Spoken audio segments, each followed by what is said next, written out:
Good evening, ladies and gentlemen, and welcome to your news edition. These are the headlines. The new government takes office immediately. New faces and renewed sectors to outcome the challenges and serve the citizens.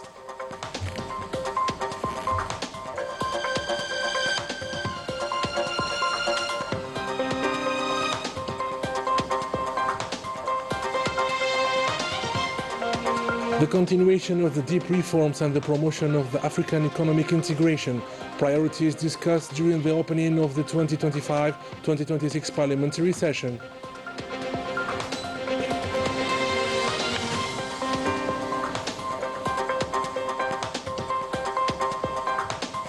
Algeria affirms that the Zionist aggression on Qatar is an aggression on the Arab and Islamic nation in a message from the President of the Republic to the participants of the Emergency Arab Islamic Summit in Doha.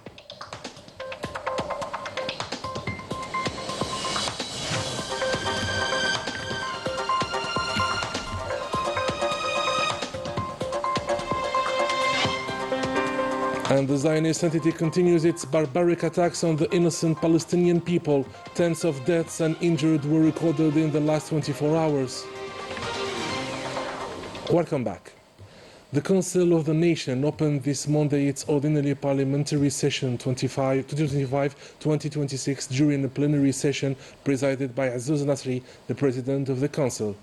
The opening ceremony was held with the presence of the President of the People's National Assembly, the President of the Constitutional Court, the Prime Minister and government members. During his opening speech, Azouz Nasri affirmed that the Council of the Nation will adopt the consultation and cooperation way to outcome all the challenges in order to serve the citizens and the nation. He also reminded that Algeria's remarkable success with the hosting of the Intra-African Trade Fair as the country reaffirmed under the guidance of the President of the Republic its devotion to promote the African economic integration. We would like to place the opening of the 2025-26 Ordinary Parliamentary Session under the theme of African integration by strengthening the role of the continent's parliamentarians in bringing peoples closer together, as well as in exchanging experiences and skills to consolidate democracy and meet common challenges. This parliamentary session comes in the wake of Algeria's resounding success in hosting the Intra-African Trade Fair. The People's National Assembly also opened its ordinary parliamentary session 2025-2026 during a plenary session presided by the President of the Assembly, Brahim Boughali. The opening ceremony was held with the presence of the President of the Council of the Nation, the President of the Constitutional Court, the Prime Minister and government members. During his opening speech, Brahim Boughali affirmed that the People's National Assembly will continue to fulfill its functions until the end of the legislative term with the same resolution and determination. We listen. The ninth legislature marked a pivotal stage in terms of achievements. The National People's Assembly played a central role in supporting the deep reforms initiated by the President of the Republic through the review, debate and adoption of fundamental draft laws that contributed to strengthening governance and entrenching the rule of law, in addition to supporting the national economy, diversifying its sources of revenue, developing the educational and university system, and improving the social framework for the citizens. The Prime Minister, Sefi Gharib, chaired on Monday a joint ministerial meeting on the ongoing preparations of the 2025-2026 school year. The meeting was held with the presence of the Minister of Interior, Local Communities and Transport, the Minister of Finance, the Minister of National Education, and the Minister of Housing, City and Urban Development.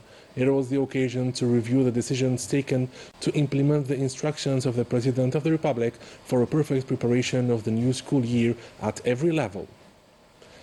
Algeria's government reshuffle introduced new ministers in vital sectors with appointees pledged commitment to the national progress and citizens' needs. Najah Diyar. The new ministers began their duties on Monday, at a stage where the executive branch is counting on vital sectors such as energy. The government reshuffle created a new Ministry of Energy and Renewable Energies headed by Mourad Adjel, who previously led one of Algeria's most important energy institutions, the Sonalgas Group. and Mohammed Arqab appointed as Minister of State, Minister of Hydrocarbons and Mines. The Minister Murad Ajal underlined that renewable energies are central to the national economy, stressing the need to develop them in line with the country's energy transition, security and investment goals. On his part, the Minister Mohammed Arqab, he expressed his deep gratitude and appreciation to the President of the Republic, Abdelmajid Tebboune, for the renewed confidence placed in him. This reshuffle also saw the creation of the Inspectorate of State Services, headed by Ibrahim Mirad, Minister of State in charge of the Inspectorate of State Services and local authorities. While expressing his gratitude, he affirmed his absolute commitment to work tirelessly with integrity and to contribute to strengthening the high mission established by the President of the Republic.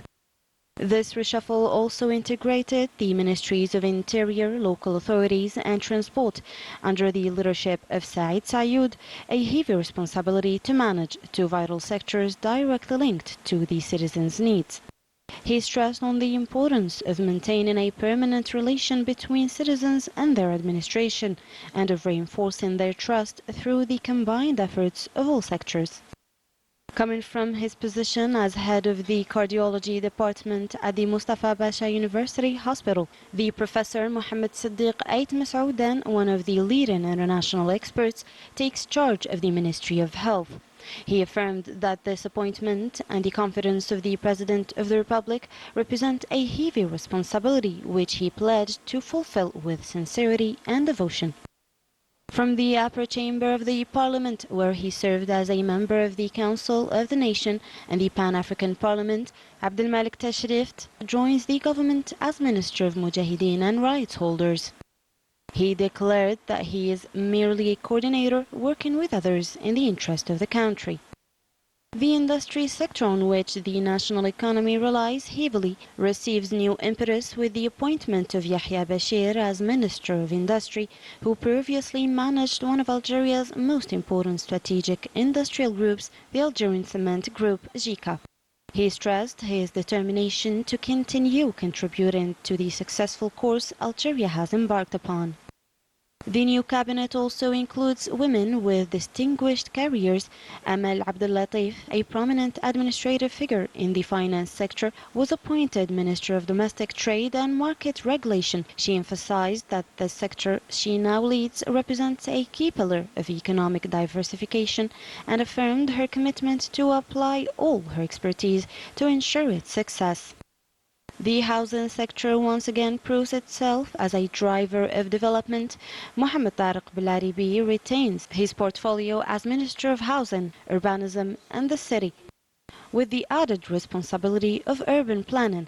Among the returning names to government is Malika Bindouda, Minister of Culture and Arts, whose recent notable achievements include the adoption of Arabic within the World Congress of Philosophy Association, of which Algeria is a member. She affirmed her determination to do her utmost to achieve further progress in the service of the nation.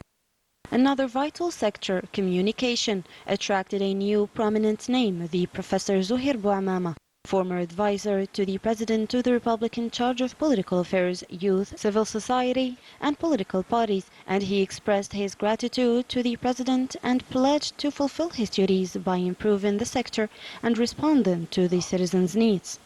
After a career that included several responsibilities within the Ministry of Knowledge Economy and Startups, Dr. Nassima Arhab was entrusted with the portfolio of vocational training and education, which she underlined that is a pivotal sector for the country's development and pledged to strive for its outstanding advancement.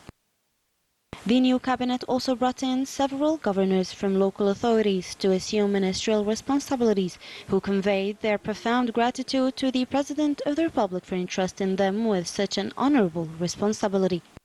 From the local administration of Algiers, Mohamed Abdel Noor Rabhi was appointed Minister and Governor of Algiers, and these new names, with remarkable and progressive careers, reflect both trust and competence with a strong focus on performance.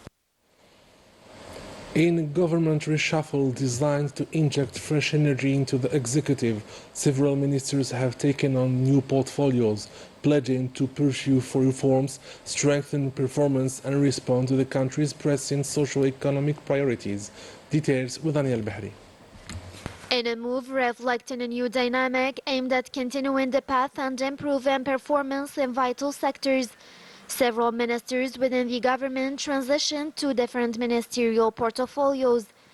Yassine Mehdi Walid took over his duties as Minister of Agriculture, reaffirming his commitment to continue efforts modernizing the sector and making it more attractive, especially to young people. He stressed the ambition to make the agricultural sector more appealing to youth and also a field of pride of all its affiliates, from central and local executives to economic partners who take on daily challenges to achieve the vital national goal of food security.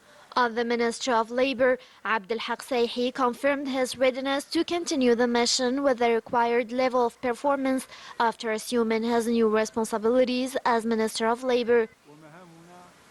He emphasized that his mission is centered on sound performance, noting that what links him most with the administration and staff is precisely the pursuit of efficiency and service to the nation, in line with the standards expected of public service. Meanwhile, in the Ministries of Environment and Relations with Parliament, Ministers Kautar Kriku and Najiba Jilali exchanged portfolios. Both underline their determination to continue the mission, deepen achievements, and improve performance in line with the expectations of the coming stage. Kautar Kriku highlighted the importance of supporting ongoing efforts, upgrading the performance of the environmental sector, and working in the field in coordination with all ministries in the spirit of governmental solidarity promoted by the President since assuming leadership of the country. Najiba Jilali underlined the weight of this national responsibility, pledging to fulfill it with loyalty and dedication in the service of constitutional institutions, building on past achievements. This cabinet reshuffle reflects an approach aimed at injecting new energy into the executive body. Tasked by the President of the Republic, the State Minister, Minister of Foreign Affairs, National Community Abroad and African Affairs, Ahmed Attaf, took part this Monday in the Emergency Arab Islamic Summit in Doha following the Zionist attack on Qatar. In a message to the participants read on his behalf by Ahmed Attaf, the President of the Republic affirmed Algeria's support to the state of Qatar in every decision that he will consider appropriate and necessary to preserve its sovereignty, ensure the integrity of its territory, and the essential protection of its citizens. We listen. It's neither excessive nor exaggerated to state that our collective security is an indivisible entity. The blatant Zionist aggression against the sisterly state of Qatar constitutes an attack against the entire Arab and Muslim nation, an attack on its security, stability, integrity and rights, as well as the values and principles we share and to which all humanity adheres. In the face of this brutal aggression, Algeria stands with sincerity and loyalty alongside the state of Qatar, its leadership, its government and its people. To our brothers in this country, so dear to our hearts, Algeria reaffirms its full support for the decisions they deem appropriate and necessary to preserve their sovereignty, guarantee the integrity of their territory, and ensure the protection of their citizens.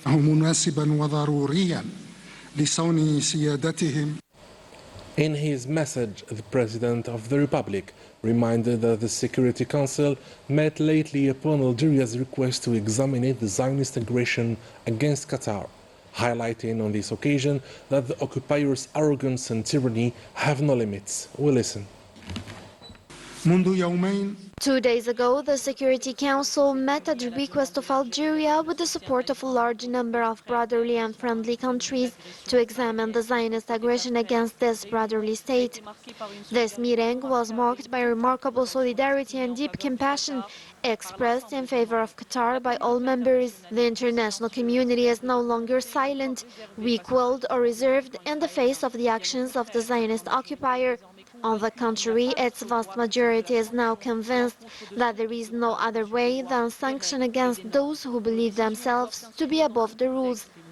Our decisions must be part of this context, and we must move forward in unison, united to transform this growing international awareness into firm measures capable of putting an end to the arrogance of the occupier, of bringing justice to the states and peoples of the region, and of accelerating the resolution of the root causes and the very heart of this conflict. The State Minister of Foreign Affairs, National Community Abroad and African Affairs, Ahmed Attaf, held bilateral talks with the Prime Minister, Minister of Foreign Affairs of Qatar, Sheikh Mohammed bin Abdurrahman bin Jassim Al Thani, before the beginning of the Emergency Arab Islamic Summit. On this occasion, the State Minister reaffirmed Algeria's support to Qatar following the Zionist aggression and reviewed with his Qatari counterpart the diplomatic procedures in coordination with the two parties at the UN Security Council following this aggression. At the bilateral level, the two parties reviewed the different aspects of the privileged cooperation relations between the two countries, hailing the high level reached. Ahmed Attaf held also bilateral talks with Vice Minister and Minister of Foreign Affairs of the Republic of Iraq, Fuad Hussein, before the beginning of the Emergency Arab Islamic Summit.